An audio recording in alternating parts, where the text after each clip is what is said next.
Hey everybody, I'm about to start episode 4 from season 1 of Outlander. Let's get started. Did I just see Ira Stephen Bear's name in the credits? He also was big for Deep Space Nine, Star Trek Deep Space Nine, and also Star Trek The Next Generation. So I didn't know he was working on this.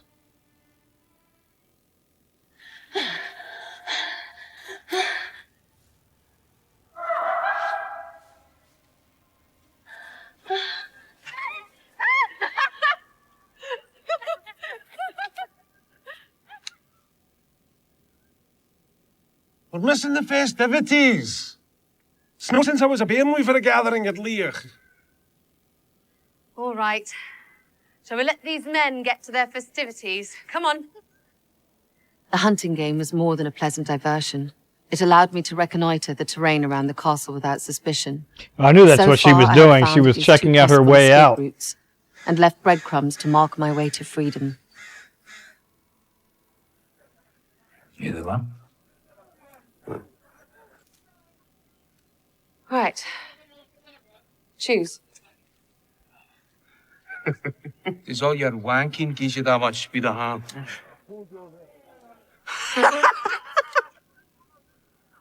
I'll save some pie. I now needed to tend to the other elements of my plan. I'll need to pick a horse for the hunt tomorrow. The lad wants a healer to go along, just in case. Now she just needs to get him to pass out drunk. It's Brimstone. Sure she'll be all right for your needs. Brimstone? Sounds ominous. Seems unusual to hear this she's like calling a 1940s tall music man playing during the She's more fast, she's 1740s. sweet and can go for days. Only thing At least is, it if you're sounds not like minding her every 1940s moment, music. She'll turn for home first chance she gets. Perhaps that's why you're desperate to get to France? An illegitimate pregnancy? I can assure you, I've never been unfaithful to my husband. It's not unfaithful if he's dead. Is he? He's not dead, he just hasn't been born yet. Valerian root. I was wondering about the proper dosage. You have enough there to put an whole army to sleep till the next moon. So that's how she's going to get the other guard knocked out. She's going to drug him. The Highlands are no place for a woman to be alone. You do well to remember that. She suspects that Claire is going to escape, try to escape. Oh, Dougal's standing orders to stay with you, mistress. Fine. If I must, may as well join in. Now, that's more in the spirit.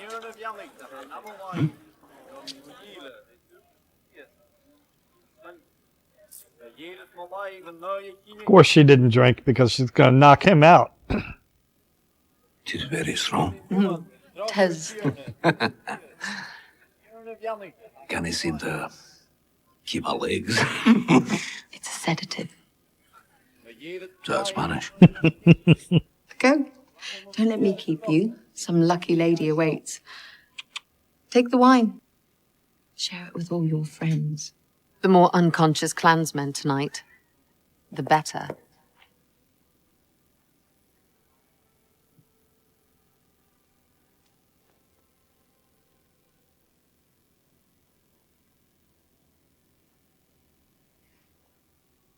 Here, sprinkle the contents of this at his threshold.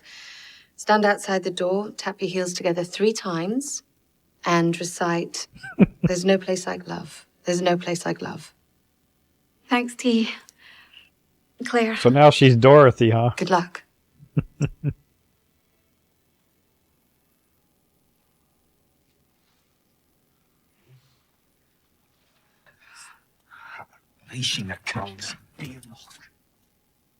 So how does she explain this?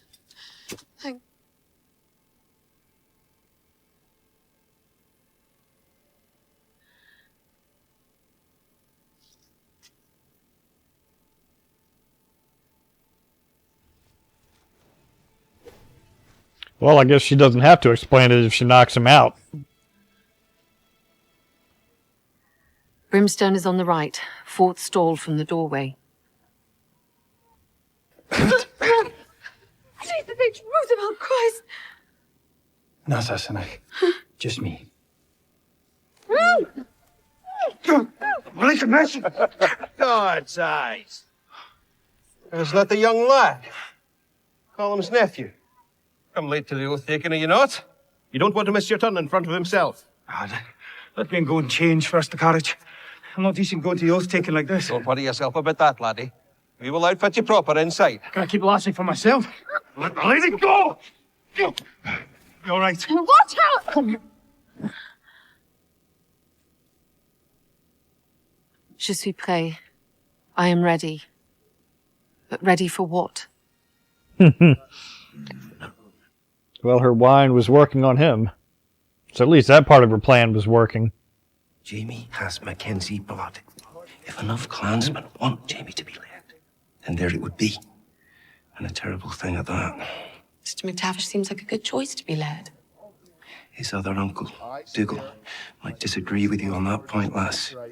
He's been holding the honour for himself when Colum dies. If Jamie takes the oath, Dougal wouldn't let him breathe MacKenzie ever long. The only safe place in Scotland is here at Leoch. Yeah, and it's not that safe a place. If Jamie had just stayed hidden till the gathering was over, Colum and Dougal wouldn't have pressed the matter any further. Oh, God, this is all my fault. Aye. It is. Miss Leah. And I hold myself bound to your word. So long as my feet rest on the lands of the clan MacKenzie. Will that suffice? I guess it will.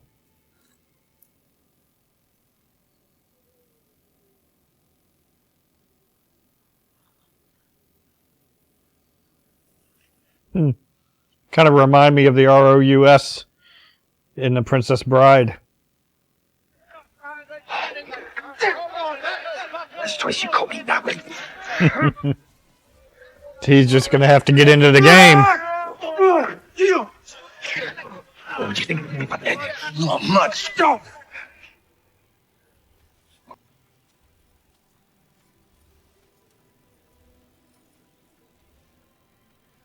Well, she seems to be adapting to the 1740s fairly well. As the confines of the castle walls faded behind me like a bad dream, I took my first full breath in weeks.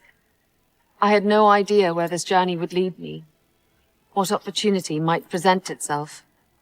I could only hope it would bring me closer to the standing stones at Craignadoon. If so, I was determined to reach them, knowing this time I must not fail.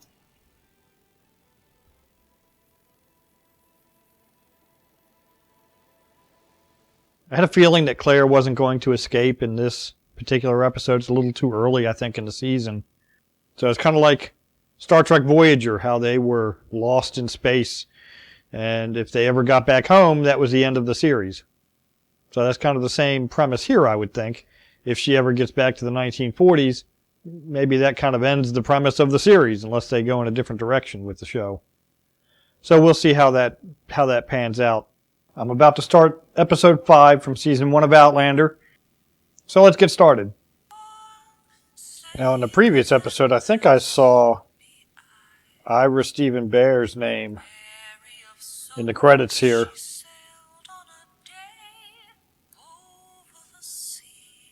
Ira Bear, to me, is better known for Star Trek The Next Generation and Star Trek Deep Space Nine. Specifically for me, Deep Space Nine. He was instrumental in that particular series.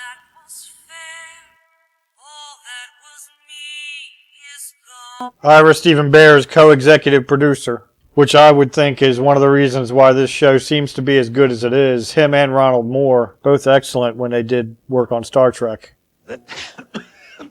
That we will not accept live pigs. He's not doing well. Well, I get fair puggled this stretch of the road. It happens every year. The same season. Something in the wind. Take that. Okay. Thorn apple. That's an English thing. Also known as Jimson weed, the herb had medicinal properties that would relieve the symptoms of asthma. Although this newfound kinship with Ned would make my life on the road more tolerable, I could not allow it to distract me from my quest. So does she ever tell anyone that she's from the future? Well, don't answer that. That would be a spoiler, and I don't want any spoilers. Don't know what they're saying, lass. They hate me. Maybe Angus hates you, but he hates everyone. There you are. Marcus, young man, it's good to see you. What have you got for me?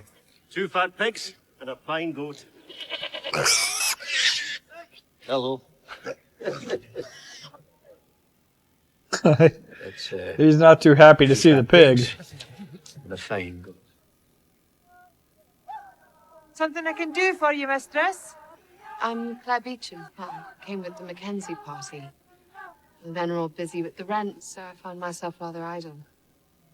Idle, you say? You have strong hands, Claire. Gonna put her to work.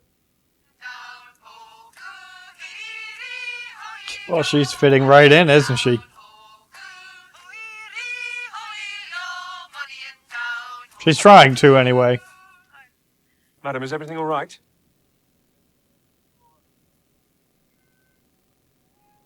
I'm sorry? May I be of service? Aye.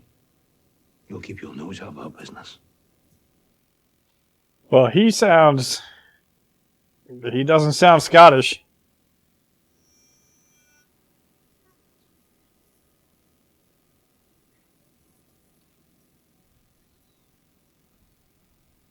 Ah, he's a redcoat. Looks like they've just brought trouble down on themselves. Like he was daring me to run. He had brought me along on this trip because I earned his respect as a healer, and at least some measure of trust.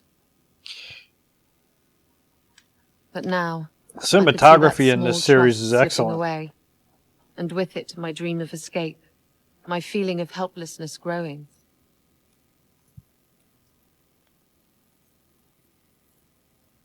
So this is a normal routine that they go through, ripping his shirt off and taking money from people. What's got into you, woman? Talking to Angus that way. Angus can kiss my English arse. Aye, he's a clarty bastard, but those are fighting words. Well, where I come from, we don't. It doesn't matter where you come from. You're here. So I'm just to stand by and watch? You're not to judge things you don't understand. Stay out of it, Claire. Well, what about that redcoat that they ran into? I'm assuming he went for help. Well, something tells me those redcoats are going to show up again here at some point soon. That would be the second Jacobite rising, 45. Charlie, the young pretender to the throne of Britain, was gathering Stuart sympathy. Seems strange to see them here in the 1940s after being in the 1740s for the past several episodes.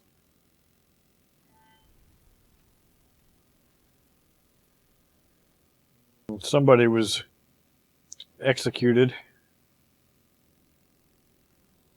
That'll just do more for his recruiting. Traitor. Take them down. Wrap the bodies. We'll give them a proper Christian burial. Hier gedalaben hoer nam broederen. Nach cheek shivloom saharjan. Kusam fai sheen kuches. Ergalan and Sasanik, Gobra! Yeah, I knew that he would use this for his recruiting purposes. Well, not recruiting, but fundraising.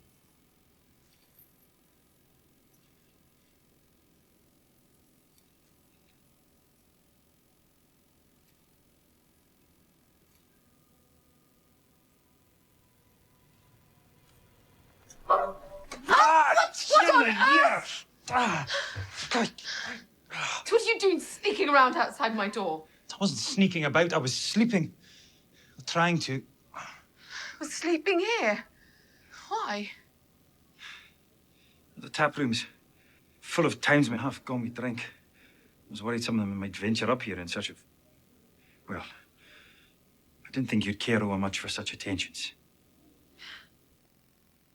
I just have a feeling that they're going to wind up being married. Because in that first episode, the woman reading her palm said that her marriage line was forked or broken, indicating 2 marriages. What if I told you that the odds were stacked against you? That worries you, does it? You're the ones that should be worried. Get the shade of vots in them, lie. Outmanned we may be. You are going to lose. Well, she can't really tell him why she knows. And even if she could explain why she knows this, they would never believe her.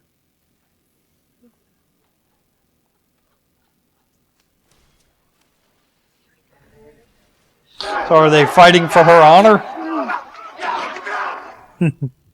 3 split lips, 2 bloody noses, 12 smashed knuckles, and 4 loosened teeth. Any excuse for a fight. You were the excuse. Me? It was your honor we were defending. It was her honor. Lout called you a whore. You're a guest of the MacKenzie. We can insult you. But God help any other man that does. If she thought they hated her, and they just defended her honor. They get jealous of each other. Start arguing about who I'm going to swipe first. Can you believe it? I believe your left hand gets jealous of your right. That's about all I believe.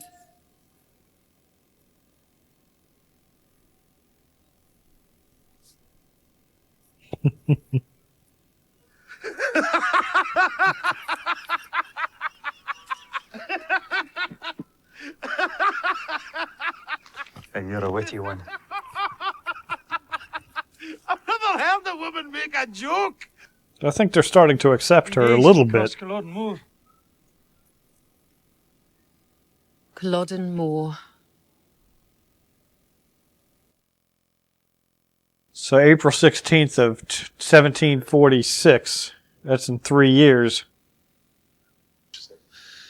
In effect, Culloden marked the end of the clans. The end of the Highlander way of life.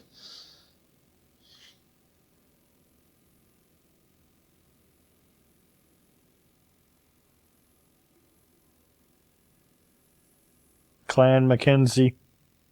Of course, at this point, it means nothing to her, but now it means everything to her.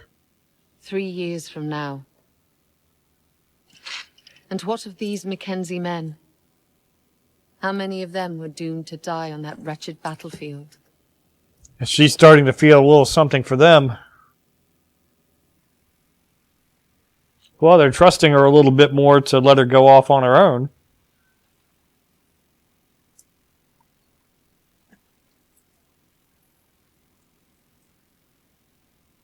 Without her escort. Madam. Oh. Yeah, the Redcoats are there. I was wondering if they were going to show up again in this episode. Pleasure to see you again. Tell me, madam, are you here by your own choice? Well, what are you going to say?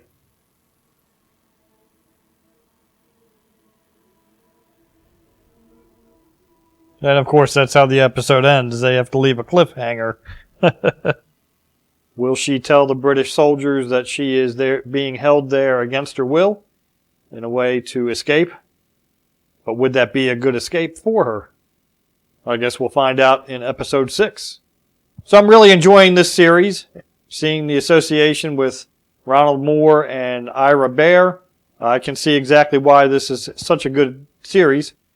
They did excellent work with Star Trek The Next Generation and Star Trek Deep Space Nine.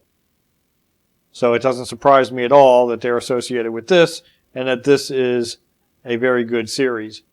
And I'll see you on the next episode.